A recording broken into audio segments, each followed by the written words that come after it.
Hello and welcome to another episode of Attacking Third, a CBS Sports soccer podcast. I'm Sandra Herrera, lead NWSL writer for CBS Sports, joined today as always by my colleague and co-host Lisa Roman, NWSL analyst and broadcaster. On today's episode, we've got some big NWSL head coaching hires to talk through. Orlando Pride announces the hiring of Amanda Cromwell, and Racing Louisville announcing their newest head coach in Kim Björkegren. Excuse me if I got that incorrect. We are going to continue to keep working on that. Before we get into everything, a quick reminder to follow us on Twitter at Attacking Third.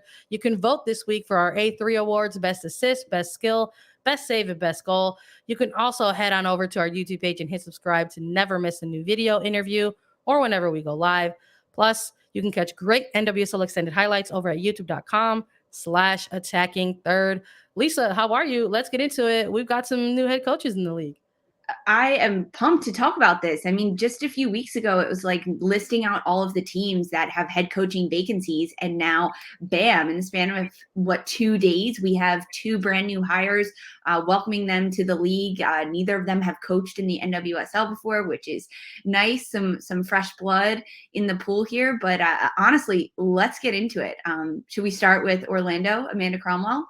Yeah, let's do it. It's funny that we're doing this mini episode for everyone after we did our NWSL way too early power rankings and a bit of a look at the trade window. And we had the purple teams at the bottom, Lisa. A lot of people unhappy that we call their team losers, but hey, that's what happens sometimes in the world of professional sports. Sometimes you got winners and sometimes you got losers, right, Lisa? So let's give a little bit of a spotlight to those purple teams that we were talking about just recently this week. Let's start with Orlando Pride. They announced Amanda Cromwell as their head coach. Announced on Tuesday this week, in December 7th, that Cromwell will be the new head coach at Orlando Pride. She's got a ton of experience at the collegiate level, 25 years in college. Everyone kind of recognizes her most recently with her work at UCLA, where she won the UCLA Pac-12 conference title in 2021. And she's also got a lot of roots in the Central Florida area. So maybe there was a, conceptually speaking, maybe there was a little bit of a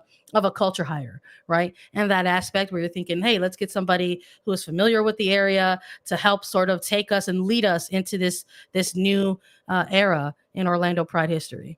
I think you have to look at Amanda Cromwell's history in Florida. She spent 14 seasons at Central Florida UCF, where she had a lot of success. She was named Conference USA Coach of the Year while she was there at UCF, but she also has a lot of other accolades under her belt. I mean, you said it, Sandra, 25 years in the collegiate game. That's a lot of time to be developing players. I mean, think you get players when they're 17 or 18, and then you get them out into the world as professional athletes. Even for her, she spent a number of years at UCLA starting in 2013. And during her tenure there, she had 20 athletes being drafted into the NWSL. So she understands the league from that perspective as a college coach, and sending those players into the league from a draft perspective. She's a little bit of her credentials here, starting from the beginning. Former player at UVA. That's where she actually started her coaching career. She was then a U.S. women's national team player for a number of years. 1995, she was on that bronze medal winning team. Then as she coached, I mentioned she was at UCF, and then she spent a lot of time at UCLA where she had a ton of success. Her first year there in 2013, they won the NCAA championship, 3 College Cup appearances, 4 Pac-12 titles. Most recently, like you said, 2021, they won the conference, her team. And also, she has been named 2020 Pac-12 Coach of the Year. So she has a USA Conference Coach of the Year, Pac-12 Coach of the Year accolades. Now she becomes Orlando Pride's 3rd full-time head coach. And she is the 5th female head coach in the NWSL right now out of 12 teams. So I think that's pretty cool, getting more women involved in the game. But one thing that's really, really interesting about Amanda Cromwell is that she had past tense stakes in Angel City. She she was one of the investors in Angel City. So now taking this position with Orlando Pride, she had to divest her investment stake in Angel City, right? You can't have money in one team and coach against them. I think they call that a conflict of interest, right? Right, Lisa. So I mean, important to note that for sure. And it was one of the things that the club noted at the top of their Yes. at the bottom of the release, actually, when this got put out there, because that was something that people were curious and wondering about, even when Cromwell was just simply rumored to be connected to Orlando Pride. But now it's been made official, and I think there's been a lot more positive reaction to the type of hiring, the hire that this is for the Pride, versus maybe some more type of negative stuff. And then there are people who are reacting to this sort of like, well, what does this mean for Orlando Pride? Because they've been also seeing a lot of movement on their roster as well. We talked on that trade episode of ours, the departure of Ellie Krieger and Ashton Harris, now rumored Alex Morgan to be heading to San Diego. And the team, along with announcing Cromwell as head coach, and then went ahead and sort of put out the roster in place for 2022 players that they are currently on the roster ahead of the draft that's coming up and ahead of the 2022 preseason. But a lot of this sort of symbolizes for me a little bit of a rebuild. And I think if you're doing that, you're looking at somebody like Amanda Cromwell and looking at someone with her background and ability in recruiting, and not only recruiting, but retaining players and developing talent. You kind of have this type of hire that probably can take you where you want to go. So I would imagine for Orlando Pride that there might be some more bumps and bruises along the road. It's not going to happen overnight, right? But I think in terms of having that concept of like, stick with us, believe with us, this is maybe a good stepping stone for this team to potentially take that next step to be a very competitive club again. Let's take a look at Racing Louisville, because they are the other team that made an announcement for their head coaching vacancy. Excuse me, no longer a vacancy in Racing Louisville. And we talked about this team and we said, hey, what's going on, Racing Louisville?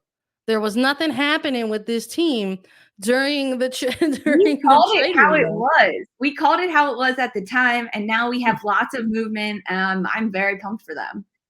Yeah, I mean, and you know what? It's whenever the teams give us something exciting to talk about, we're always hyped to come on here and talk about it. And so now that Racing Louisville has sort of joined the fray and has their club out there in the headlines, let's talk about it. I want to talk about how they made this announcement, Lisa. Yeah. So they had a great video that got put out on their social medias talking about, hyping up this announcement of Kim Björkegren. And it was 4 players that they got.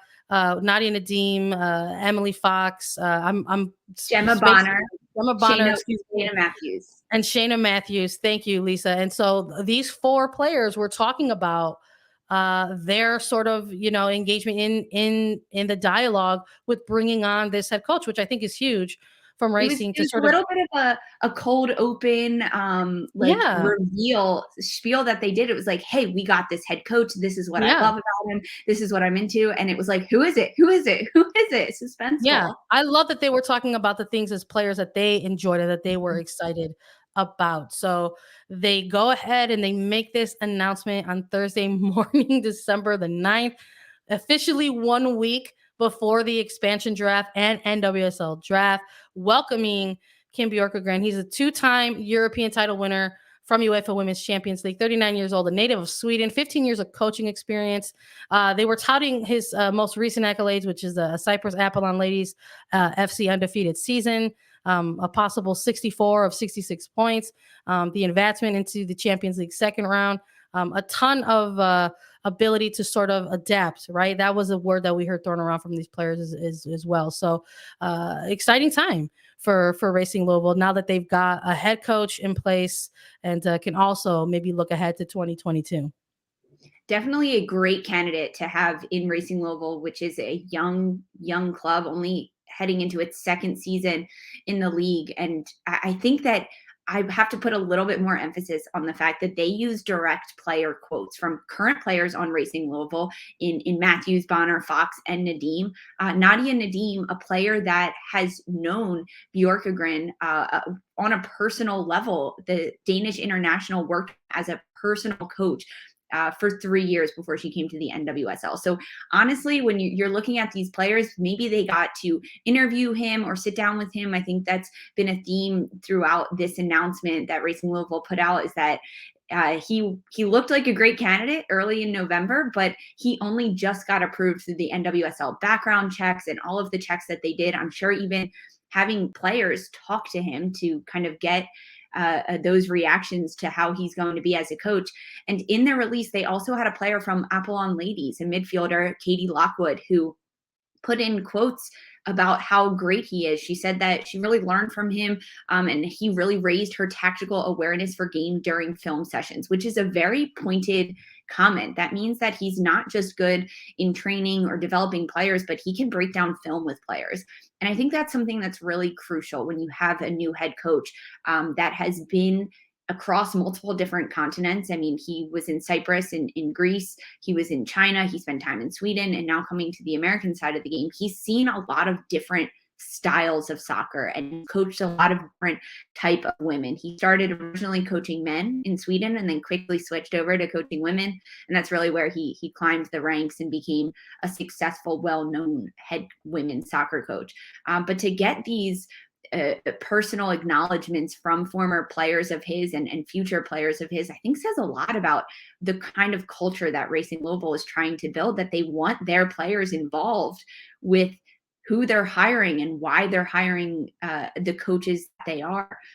Also a former player, but his career ended due to injury. That was in the release as well, which I think is pretty interesting because he has that personal side to him that has been through injury, has had his career ended due to injury, which adds a personal touch to players when they're playing and they do get that injury. I mean, unfortunately, we see it happen. Nadia Nadim's season ended early due to injury. So to have him that has gone through that adds a little bit to it. But Racing Louisville making their hires, a younger one too, 39 years old. Good to have him in the league, and we'll see how it goes. I mean, he only has a week to prepare for the expansion draft and then the NWSL draft. So, hey, we'll see how it goes. Lots of pressure.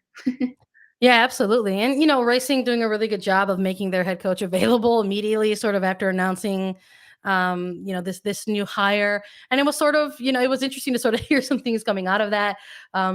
Very much understanding that this is a close deadline, doesn't expect to actually be in the United States until 2022. Hope mentioned in his press conference that hopefully it'll be sometime in January.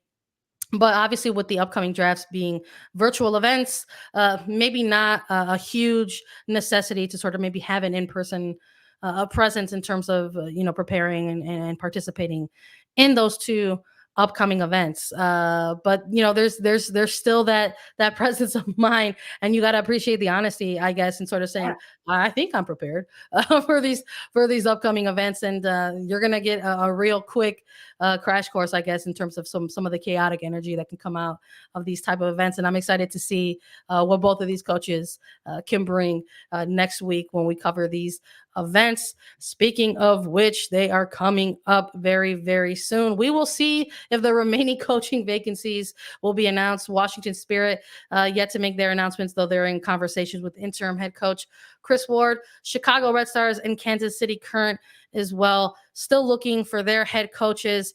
In the meantime, make sure you tune in to the draft events happening next week. The expansion draft will be taking place on Thursday, December 16th at 7 p.m. Eastern on CBS Sports HQ, CBS Sports Network, and Paramount Plus. The NWSL draft, formerly known as the NWSL College Draft, will be taking place on Saturday, December 18th at 2 p.m. Eastern, live on CBS Sports HQ, CBS Sports Network, and Paramount Plus. And of course, Attacking Third will have extensive previews with guests.